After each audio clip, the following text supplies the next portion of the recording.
That was Reba Rambo and Donnie McGuire with "This is the day which the Lord hath made, and I will rejoice and be glad in it." Well, listen to what David writes here in Psalm 23, verse number 5. He says, "You prepare a table for me in the presence of mine enemies. You anoint my head with oil, and my cup runs over." Think about it for just a moment. Here you're sitting down and actually having a meal right in front of your enemies. That is the security that you have in the Lord. You're not afraid. You're not scared. You're not filled with anxiety or also the concerns of this world. Why? Because you have the confidence of the Lord. He says also, "You anoint my head with oil." I have been consecrated, set aside for sacred purposes.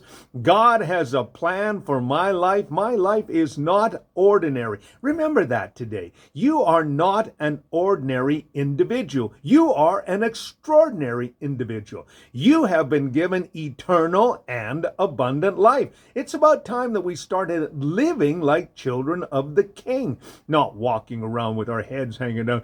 "Oh, I'm a Christian." No, you're a child of God. You have a destiny. You have a dream. God has given something very special to you to do. There's something only you can do, and He's anointed your head with oil. He's consecrated you for the sacred and for an eternal purpose. And He says, "My cup overflows." When I was a brand new Christian, my pastor, Kenneth Bunting, would often use a little illustration. He'd say, "Cup your hands." So we'd cup our hands. And he says, "Now realize that God has given you everything that you need.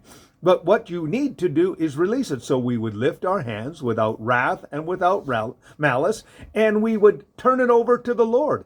And that is the beauty of this in little scripture. Remember, He prepares a table for us in the presence of our enemies. You anoint our head with oil, and our cup overflows. What a great thought. Now we have for you right now, Rich Mullins, "The Joy of Jesus."